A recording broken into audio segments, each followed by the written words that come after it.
No soft hits here. Just hard charging, fast flying Warbird action.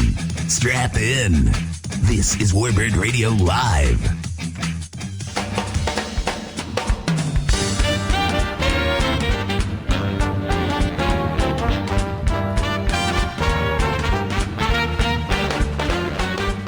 Well, good Tuesday evening to you, friends. Matt Jolly here with you for the 6th of February. Glad to be with you tonight. It's 8 o'clock along the East Coast, and it is time for another week's installment here of Warbird Radio Live. My thought train tonight has just been so off. I have to can I just tell you what happened tonight? So, as many of you know, we're over here in an undisclosed location somewhere in Southwest Asia, where apparently they have yet to figure out how to do a turnaround in the road. I mean, anyway, I had to go down and get some gas. And 45 minutes later, I found a way to turn around on this road and go back the other way. It was ridiculous. Anyway, it's just been that kind of a day. Just have to take a deep breath and kind of simmer back down a little bit and enjoy the adventure. But my goodness, has it been an adventure? Listen, thanks for all the emails. It's always great to hear from you, Matt at warbirdradio.com. If you have a story idea or anything like that, love to hear from you. Just love to hear from all of you guys and gals listening across the country. It's just great to keep in touch. Of course, Facebook.com/WarbirdRadio, great place to get involved with this radio station. As I said, we are a community. It's not just me talking at you guys. We want to listen. So all of us here appreciate the email and appreciate hearing from all of you out there, our loyal listeners. Tonight, a really, really cool guy is joining us, Mr. Billie Flynn. He is the test pilot for the all-new F-35. And then later tonight, we're going to check in with Ryan Keogh, who's going to be joining us to talk about an all-new program that the Collins Foundation has just launched. It's a part of their restoration project going on with the Tuskegee Airmen PT-19 that they're working on. So a big night, and always great to hear from all of you as well. And Billie Flynn, welcome to the show. You are the test pilot at Lockheed for the all-new F-35. How did you come about getting this job? How do you walk in somewhere and say, hey, I'd like to be your test pilot, especially for this fifth-generation fighter? Matt, first of all, thanks for having me. I'm thrilled to be on the show, thrilled for the chance to chat today. I have one of the greatest jobs in all of humanity, getting to fly F-35s, before that F-16s. I'm an original Canadian Air Force CF-18 pilot and worked my way up through the Canadian Air Force, retired from there, went and flew Eurofighter Typhoon as a German company test pilot early in the days of Typhoon and came to Lockheed. Now 15 years ago, flew all sorts of F-16s, including the Block 60 F-16 that's flown in the UAE, and a magnificent airplane, and then on to F-35. So I fly the F-35, now based at Patuxent River, the Naval Air Station there, where we test primarily the Navy and Marine Corps versions of the F-35. It's an immensely cool fifth-gen jet, but it's really childhood dreams for myself and all my compatriots. We know we're really fortunate to be part of a cutting-edge development of a pretty interesting aerospace vehicle.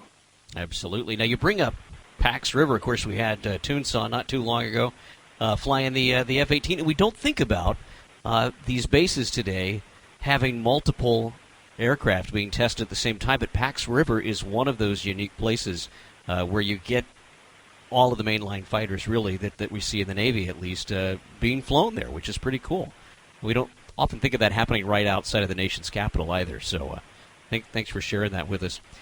Billie, what's your message to the folks that are listening to this? We have a lot of young folks that listen to this, and I just indulge me a little bit on the track record to getting there. RCAF pilot flying the F-18.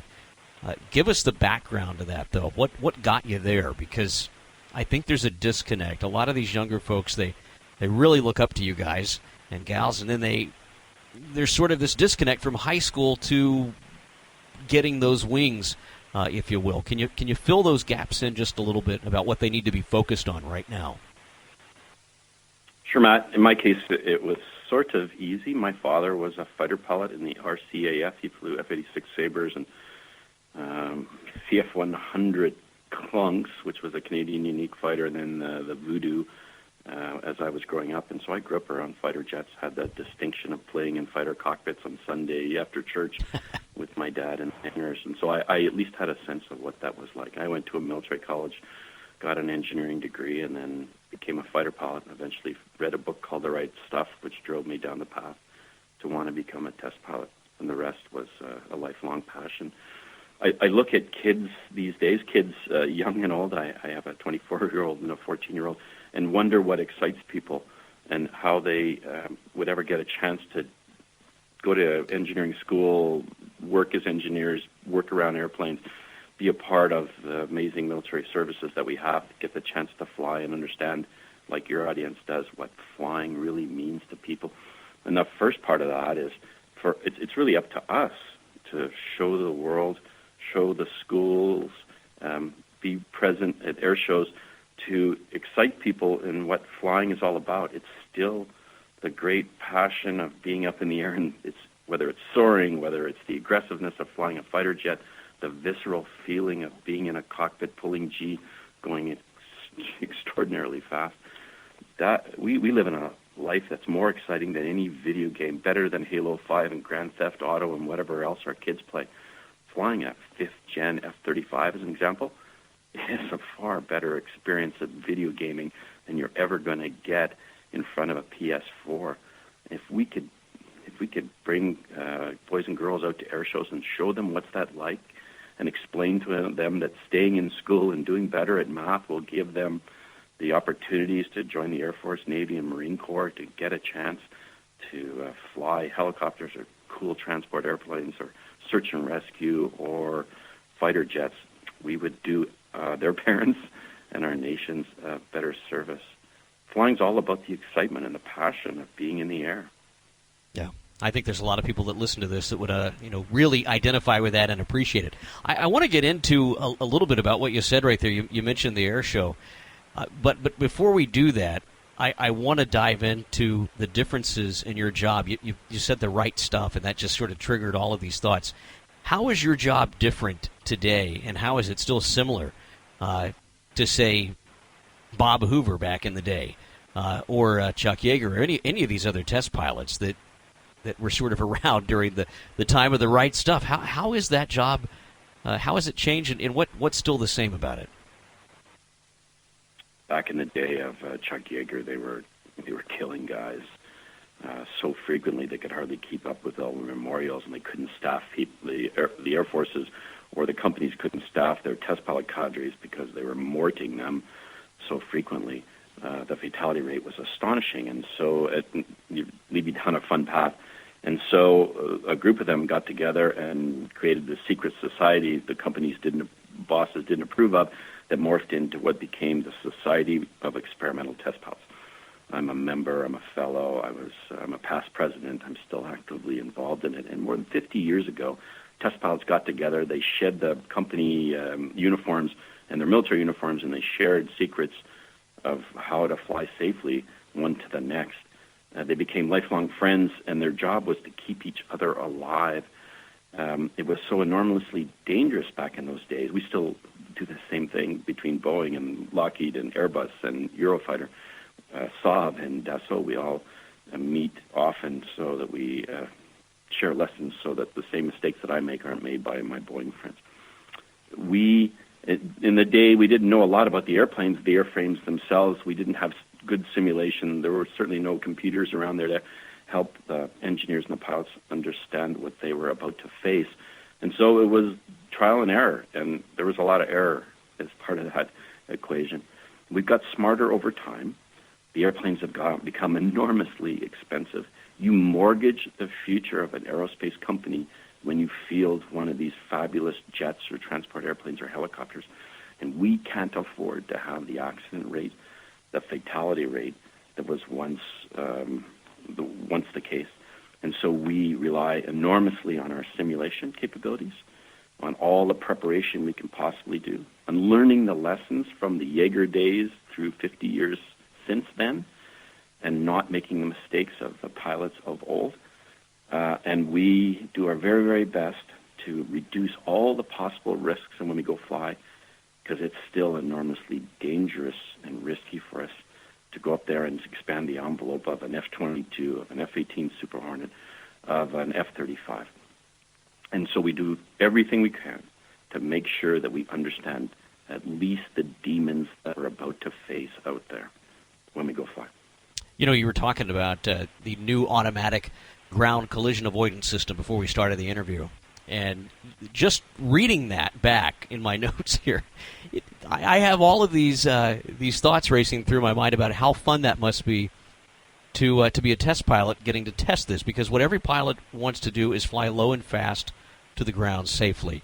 And I would guess that even though you're testing something that is life-saving and critical, there has to be an element of fun in doing something like that. Can you break away from test pilot mode for just a few seconds and share that with us?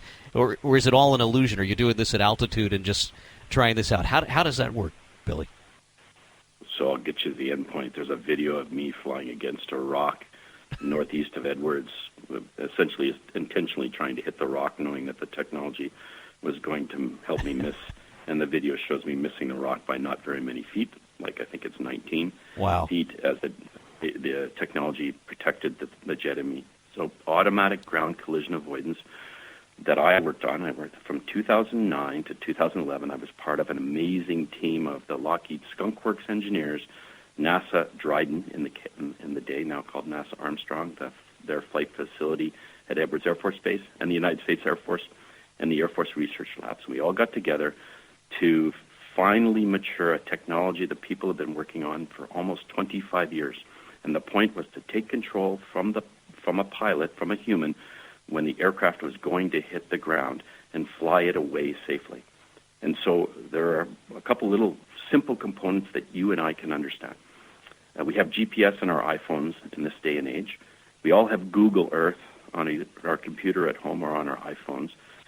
We link that to the airplane itself and basically take over from the autopilot of the airplane. And we are so good at it now that the control will be taken away from the pilot closer to the ground than you and I could stand. And you'll intentionally fly at the ground as you test this, and you'll scare yourself that it is so precise it'll fly the airplane away from the ground and take the pilot away safely. Why is that important? Because we've killed so many pilots in every airframe from spatial disorientation.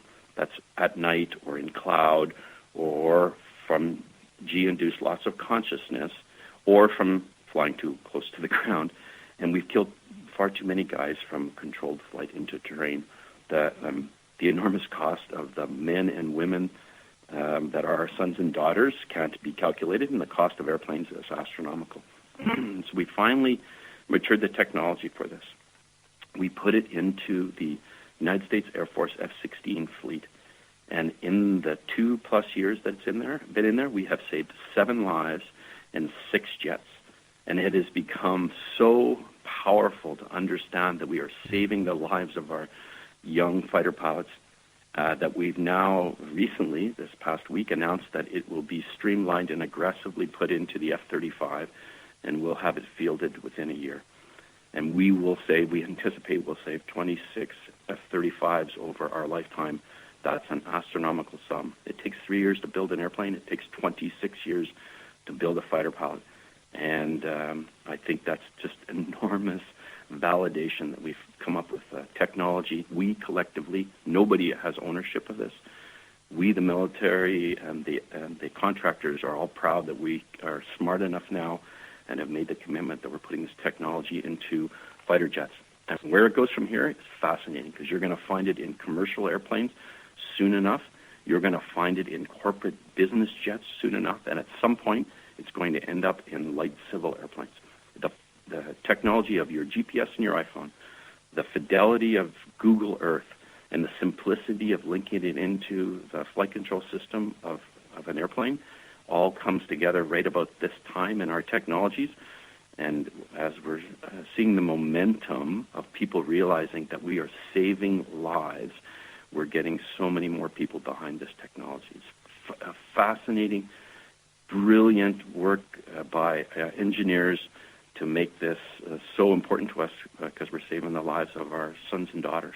Let's talk about the air show. Everybody wants to see. I remember years ago narrating the first public performance of the Air Force version of the F-35 at Luke Air Force Base, and everybody was thrilled. I mean, literally, folks from all over the world came out to see this thing fly, and it was just doing flat passes with Steve Hinton and a P-38 side by side.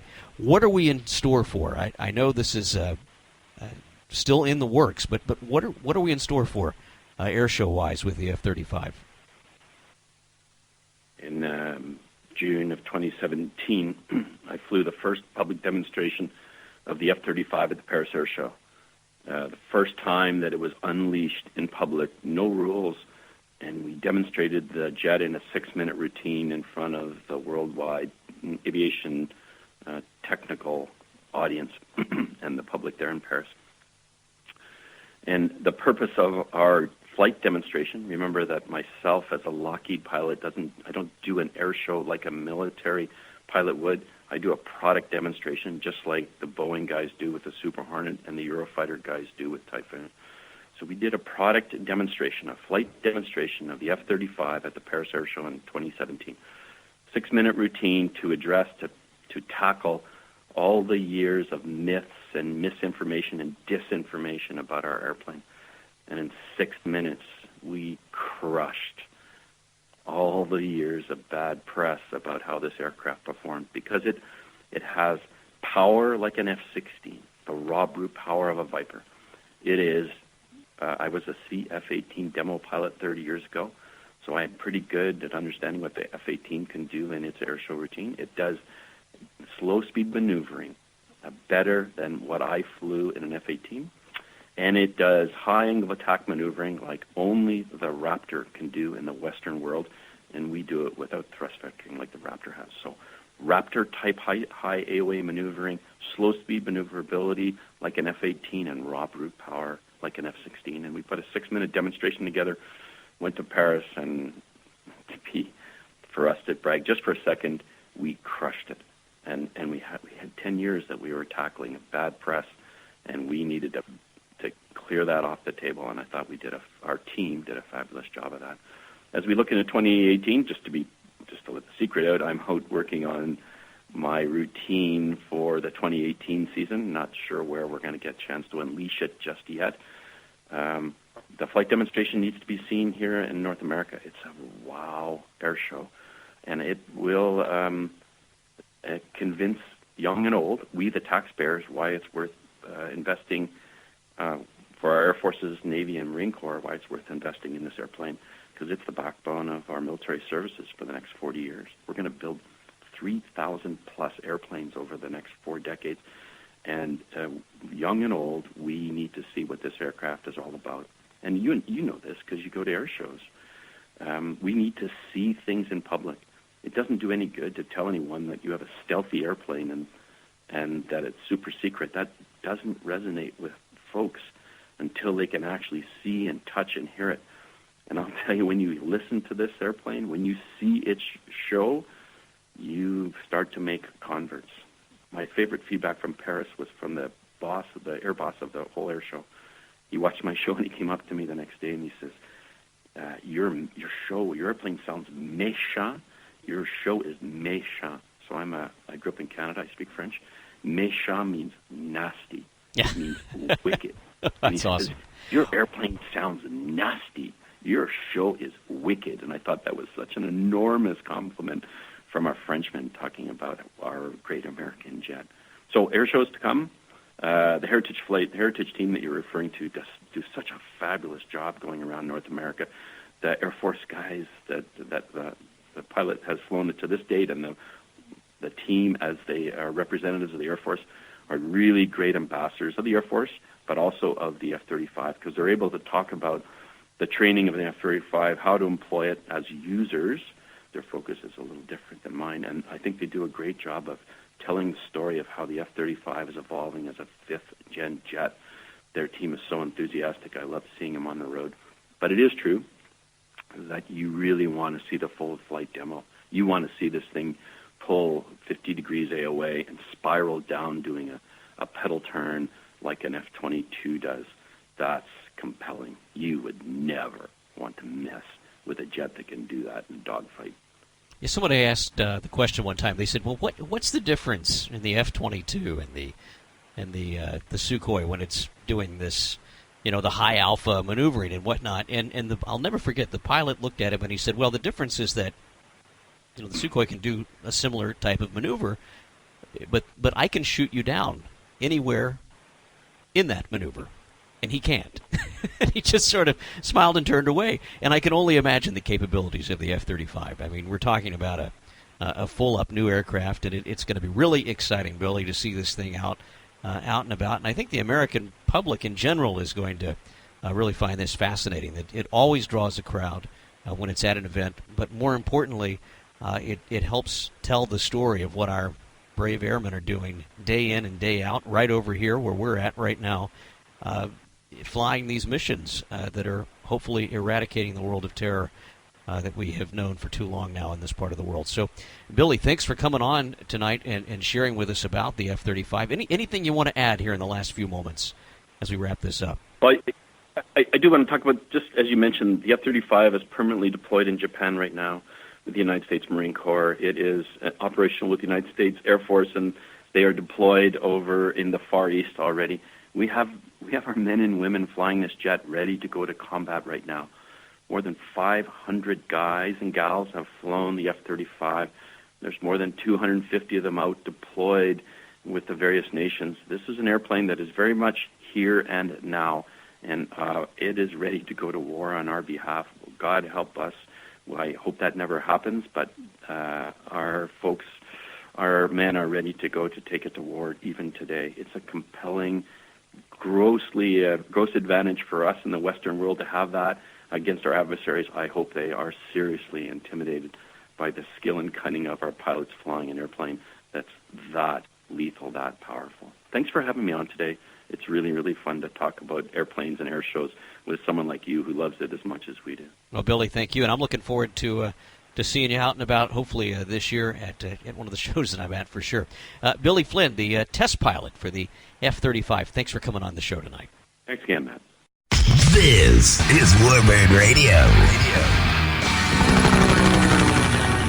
Well, our next guest tonight is no stranger to the show. I'm talking about Mr. Ryan Keogh, former host here on Warbird Radio and now a member of the Collings Foundation's executive team up there in Stowe, Massachusetts. Good evening, Ryan. Glad to have you on tonight. Good to talk to you, Matt. It's been a long time. Well, it has been, but you and I talk frequently, and I knew you had this new campaign coming up, the Tuskegee Airmen PT-19 restoration. This is the official day that it's launching, and I wanted to get the word out because this is such a worthy project. We don't have many of our Tuskegee Airmen left, and those that are left certainly would remember the PT-19, and this one actually flew with the Tuskegee Airmen back in World War II. Tell us about this project, Ryan. Yeah, absolutely. About a year and a half ago, the Foundation acquired this aircraft. For those of you out there that are all big on the serial numbers, it's serial number 43-31512. And we actually have the original data card that shows that the aircraft was delivered from Aranca, where it was originally built in Middletown, Ohio, and it was delivered on a long flight starting on February 6, 1944, and ended at Tuskegee Army Airfield in Alabama on February 12, 1944, where it then was assigned to the group and actually did primary training until the middle of the summertime, when it was then taken out of inventory during that time. So this is a rare PT-19 that actually flew and actually has service training the pilots of the Tuskegee Airmen. This is going to actually be the second aircraft of the Tuskegee Airmen lineage that we have here in the Foundation. We also have currently flying with us a PT-17 Stearman, also known as a cadet, which is for serial number 41-25-454, that actually has dedicated history in the Tuskegee Airmen. So these two aircraft will be eventually based here at our Stowe, Massachusetts headquarters, and we will use them for living history, flight training, and flight experiences out of this location, and we'll use them to help show our future generations the impact of the Tuskegee Airmen on operations today. I think that's going to be a worthy program, and of course, if folks want to donate to that, Ryan, how can they do so? Well, we just started our campaign today, and they can find it at www.collingsfoundation.org. or if that's a little too long for you, you can go to CFDN, Charlie Foxtrot Delta November.org, and look for the link at the bottom of the page to the PT-19 Restoration Fund. We also have it up on our Facebook page. If you search for Collings Foundation on our Facebook page, you can find us there as well. And this is going to be going on throughout the entire month and probably for another month after that point. We've got a budget of about $150,000 to complete the restoration, but the good thing is the restoration is currently underway. We've got the aircraft and the entire project out in Wenatchee, Washington, with Century Aviation out there, and they're doing the full restoration. It's going to be pretty much a 100-point restoration from nose to tail on that airplane. 100-point. It's like Jiffy Lube out there. That's incredible, Ryan. They're just gonna pull it in and 100-point and get it out of there. I mean, we basically are. There's a lot of components with a PT-19 that you have to look at the restoration on. I mean, obviously there's a lot of metal work inside there. There's a lot of the steel tubing that's inside of it. But the one thing that a lot of people probably realize with the PT-19 is that there's a lot of wood involved with that. Oh yeah, the entire center section wing itself. Yeah. It's a laminated wood wing. You've got the entire center section. You've got a bunch of wood longerons down through the middle of it and such. So it requires an organization that knows a lot about wood. And our partners out there at Century Aviation, they actually were the ones that completed our 1909 Curtiss Pusher restoration 2 years ago. So they know that obviously very well. And they currently also have our Curtiss Model F flying boat, which is actually a 1914 aircraft, and that's under restoration out there as we speak as well. Hopefully going to be flying that a little bit later on this year too. So they certainly know their woodworking skills out there, so we found that this project was a perfect fit for them. They're like the Ron Swanson of the aviation world. They know their way around a wood shop. That's good to hear. Well, we ought to have these guys on. I mean, that'd be a fun show to do. The wonderful world of wood warbirds. Say that 5 times, Ryan. Well, they have quite a history of working on aircraft that no one really knows the old technology about. They do a lot of World War I stuff.